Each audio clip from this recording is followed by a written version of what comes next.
a heaven and there's a hell. And there's going to be a lot of professing Christians in hell. There's going to be a lot of foolish children burning forever.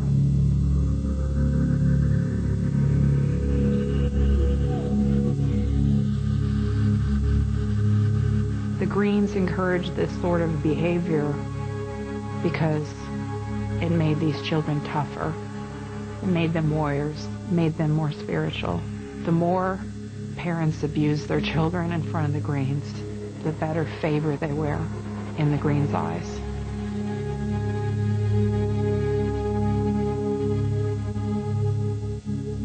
My stepfather was very, very loyal to the Greens.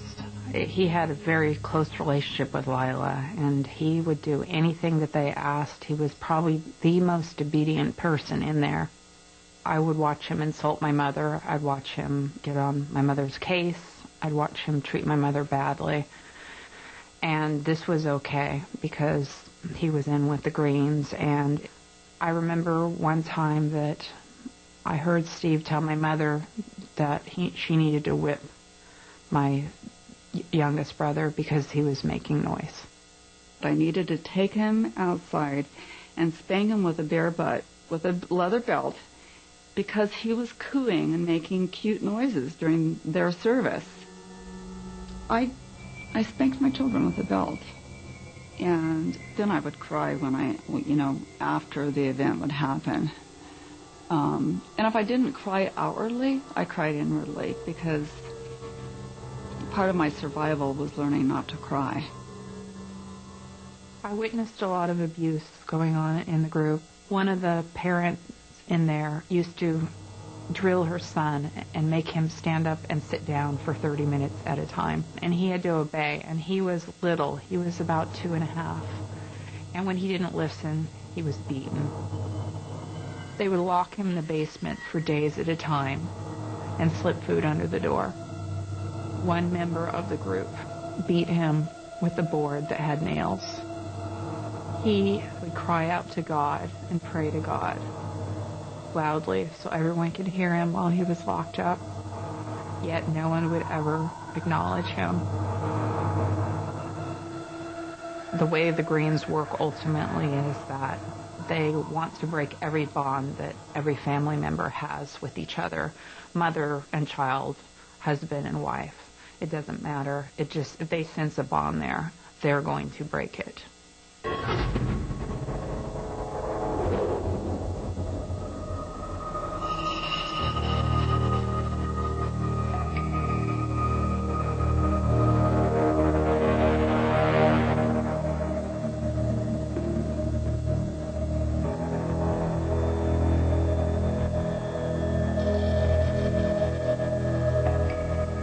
Greens had called me up into their house and had told me that God said I was to get married.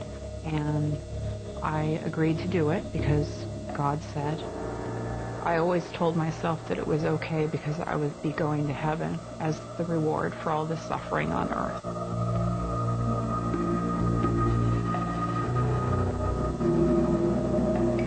You think you're pretty, you think you're beautiful, you think you're lovely, you think you're powerful, you think you're brave.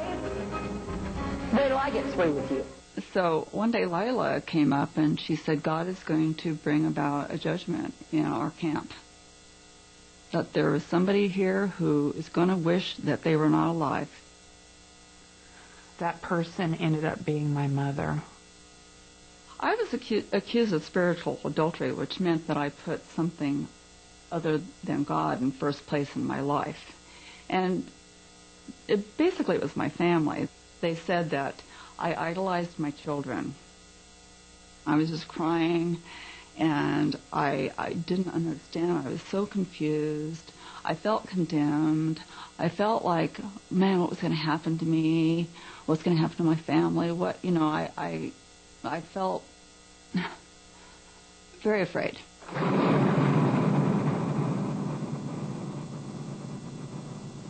It had no insulation. It was a kid's playhouse. She was to eat nothing but peanut butter sandwiches. She was to work. They had her chopping wood. They had her painting the sides of houses. they told us that we were not allowed to speak with her, that she was to wear a black scarf on her head, and that we were to call her forsaken.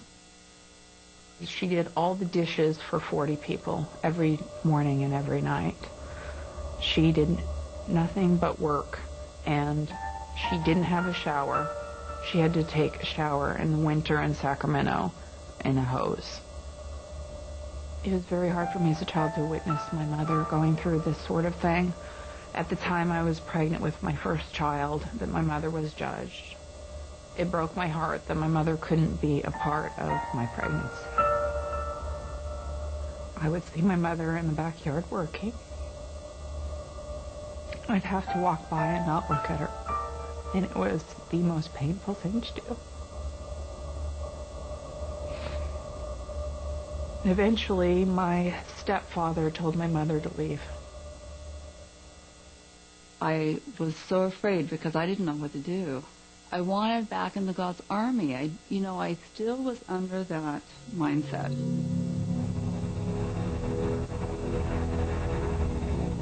She said that my time was up and that God was not going to let me back into his army. I was told that there was no hope for me, and so they put me out on the street with a box full of belongings.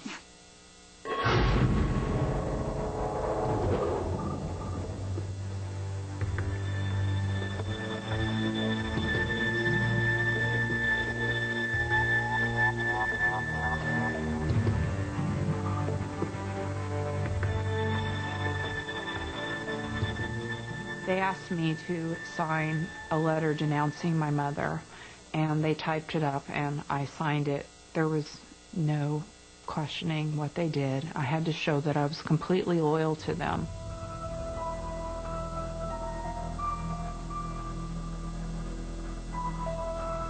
They told me that they had been sick for a week and that God had told them that they were sick because of me, that I loved my son too much and that I hadn't chastened him enough. I didn't understand because he was a baby. I couldn't comprehend what I had done wrong, because usually when babies cry, it's because they're hungry or they're tired. So they took my son away from me for a week, and they put him in a playpen in a dark room by himself. One evening, shortly after supper, Lila was in one of the trailers doing the dishes, and I was in the bathroom in the same trailer trying to toilet train my son. As I'm trying to quiet my son down from his whimpering, Lila turns to me and looks me straight in the eye, and she says, "Rebecca, I'm trying to stay out of your life, but you don't ask him if he wants a spanking. You give him one." And she turned out of the trailer, walked out, and slammed the door. I spanked my child because I had to. It was against every bone in my body, but I did it because I had to. I had to prove that I was obedient. So I had to, with a belt, spank my poor young child. I think that I look back on that and I'm very ashamed. I'm very, very ashamed. But I tried to be as gentle as I possibly could. It was not in my heart to do what I did, but I had to. And I paused in shock, and something in my head clicked, and I said to myself, that's it. I've had it. I've had enough. I cannot abuse my children anymore. They can abuse me all they want, but I could not abuse my children. It was so painful to have to make a decision like that, but I had to make it. So that evening, I told Mike that I wanted to leave.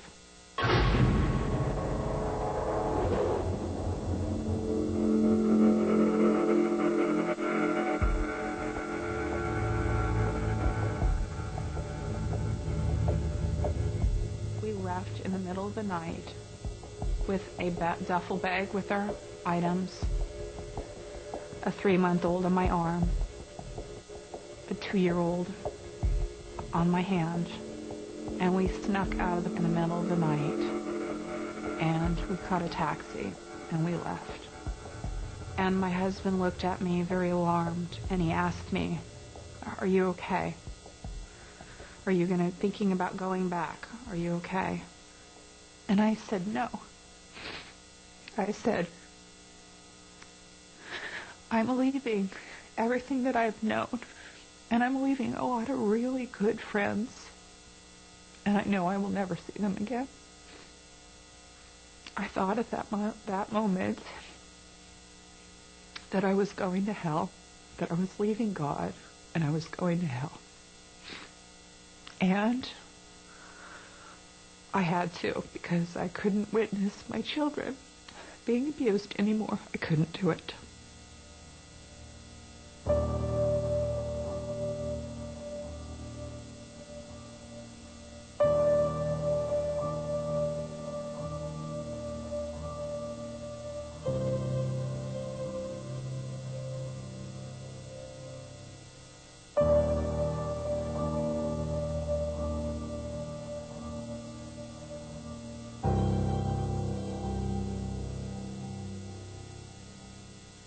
They didn't want to give me anything.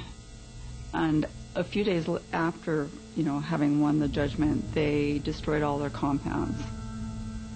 The members of the cult were instructed to demolish the insides of the buildings because God said that they are to be holy and they are not to be walked on by regular men.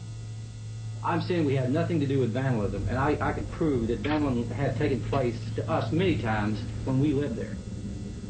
Never once have the Greens ever admitted to any wrongdoing. Since they hear from God, God can never be wrong, and therefore they can never admit to making a mistake, and they never will. I'm just thankful that I'm free from that, and that I no longer have to fear them, and that I have a sense of myself and who I am. I grieve for my children. I grieve that they missed out on a childhood. When I'm around them, I feel their broken hearts, that part of them that was broken when they were children. But I realize that at this point in my life, there's nothing really that I can do because I can't reverse life.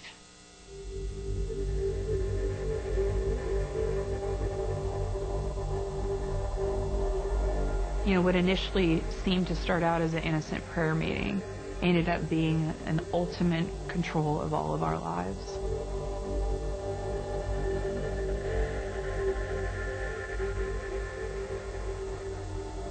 Someone might ask me, why didn't I walk away sooner? Why was I afraid to walk away? And that's ultimately what it is. It's fear. It's fear of going to hell. It's fear of walking away from everything that you've ever been taught and having to rethink. I had a hard time deciding what to eat. I had a hard time deciding what to wear. I had a hard time deciding what my hairstyle should be. I didn't know what to do. I didn't know how to think for myself. It was quite a process to go from being a mindless robot into having to think for yourself. And I think it ultimately does impact people, whether they want to admit to it or not, for the rest of their lives, because the pain, it never goes away.